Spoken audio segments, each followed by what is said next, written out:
France AVC 39. Donc c'est une association qui a été créée en 2004. Comment est venue cette création? C'est des familles comme nous donc, qui avaient besoin d'une écoute, d'un dialogue, qui se sont trouvées dépourvues face à la maladie, au problème, cet accident vasculaire cérébral. Sorti de l'hôpital, mince, tiens, oui, pourquoi le médecin nous a lâchés, qu'est-ce qu'on fait? Il y avait besoin de créer cette association pour avoir un lien social, je vais dire. C'est pour le bien de tout le monde, c'est pour cette information, parce qu'on est passé par ces étapes-là, et puis on n'a pas envie que ça se reproduise chez certains, on a envie de faire connaître ces choses-là, faire savoir. Je mets en application tout ce que j'ai pas eu la chance d'avoir pu l'aide que j'ai pas eu avant, quoi. Ça, je la mets en application. Je trouve que c'est très important. Il y a quand même des bons résultats après. C'est ça qui est génial, quoi. Les gens qui viennent de faire un AVC, il ne faut pas leur dire tout de suite qu'il y a une association. Il faut le laisser digérer tout ce qu'il a assimilé brutalement. C'est pas évident, quoi. Donc c'est des personnes qu'on va retrouver peut-être, je ne sais pas, 2, 3 mois, 4 mois après. Hein.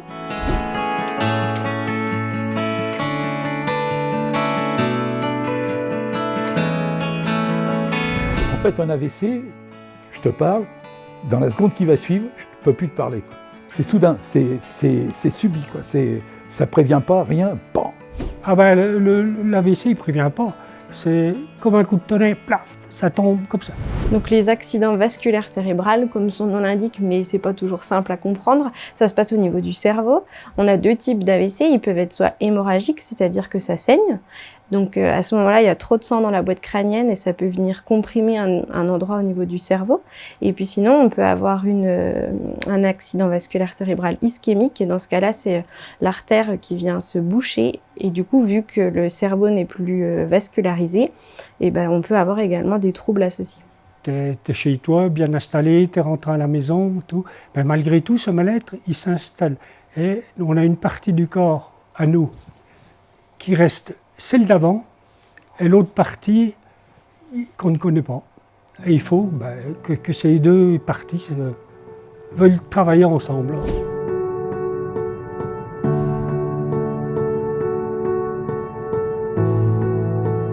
Il y a un passé, une vie antérieure, il y a le présent et il y a le futur. Et le futur est très dur à gérer. Il y a des, comme je vous ai dit tout à l'heure, que ce soit des séquelles visibles ou non visibles, mais il y a toujours des séquelles dans l'accident vasculaire cérébral. Et les séquelles qui sont non visibles, comme on l'a vu avec notre fille, et comme vous avez pu le voir tout à l'heure avec les intervenants, Jacques Guyon, bon, il n'y a pas de séquelles visibles. Il y a des séquelles neurologiques qui sont là aujourd'hui, et ces personnes-là ont besoin d'échanger, de se confier, d'avoir quelqu'un sur qui s'appuyer, je vais dire. S'il n'y a pas de séquelles visibles, la famille, les copains, les amis, c'est bon, t'as rien, c'est bon, allez, hop, t'avances. Non, non. Les séquelles qui sont invisibles, elles sont là. Elles ont besoin d'être comprises par des personnes qui sont passées par ce chemin. L'important, ces personnes, c'est qu'en fait, elles soient comprises. C'est pas parce que les séquelles sont invisibles que la personne ne souffre pas, au contraire. Le fait de les écouter, de les regarder, de prendre du temps. Moi, je dis, il faut prendre du temps. Le lien, il est très fort. Moi, je finirais par dire, moi, je vais employer le mot familial, la deuxième famille. C'est très fort. Ils retrouvent avec nous, avec l'association, plus précisément, ce qu'ils ne peuvent pas ressentir avec leur entourage. Et ça, c'est important. Ils se dévoilent plus facilement, ils parlent plus facilement de leur quotidien qu'avec l'entourage.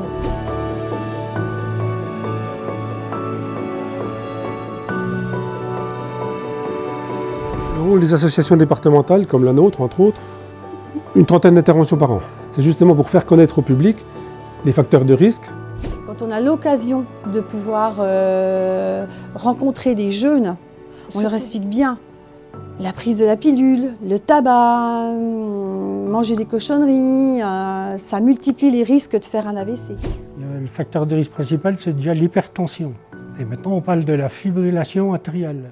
Souvent, on leur explique aussi, ça ils ne le savent pas, dans les 10-15 ans qui suivent, ça peut développer un AVC. Et en plus, il y a d'autres facteurs de risque, le tabagisme, l'excès d'alcool, la drogue, le diabète, le cholestérol. C'est pour ça qu'il faut surveiller sa santé. Et si on a des facteurs de risque, c'est de les traiter. C'est la prévention, ça. C'est dans nos rôles de prévention, on explique les facteurs de risque. Et puis l'information, c'est les signes de reconnaissance, appeler le 15, pourquoi on appelle le 15, voilà. Les signes de reconnaissance, ils sont là.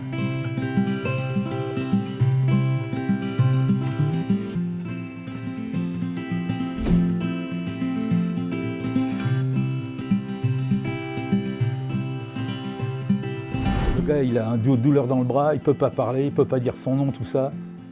Bah, c'est un AVC, tout de suite. Ces choses-là, ça devrait être mais du par cœur, quoi.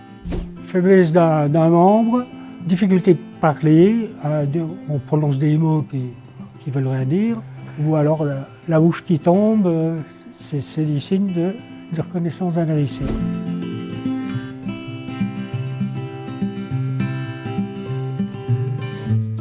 Le contact qu'on a avec la vie, je mettrai un V majuscule, c'est le café Cora avec les amis, quoi.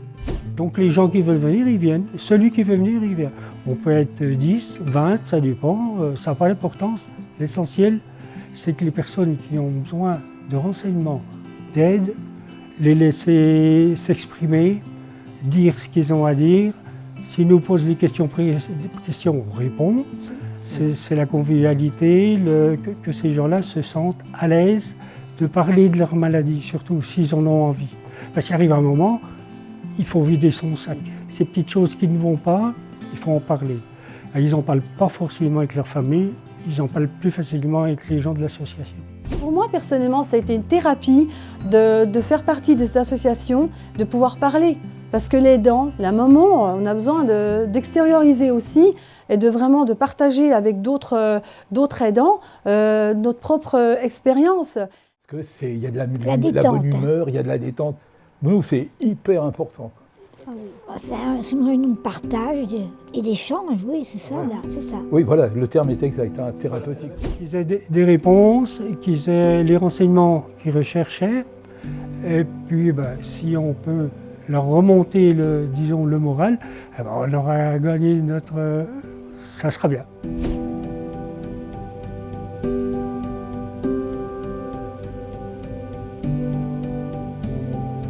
On est quand même des acteurs prioritaires dans différentes phases, à la fois sur la phase aiguë pour le temps d'hospitalisation quand l'AVC arrive, ensuite à court et moyen terme quand les gens sont en centre de rééducation. On les voit 1 ou 2 heures par jour pendant des semaines et des semaines pour essayer de les faire progresser au maximum.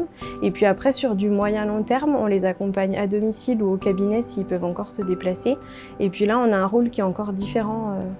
Plutôt sur de l'entretien, on entre dans leur intimité parce qu'on va dans leur maison, on va voir les aidants, on voit les familles, les proches.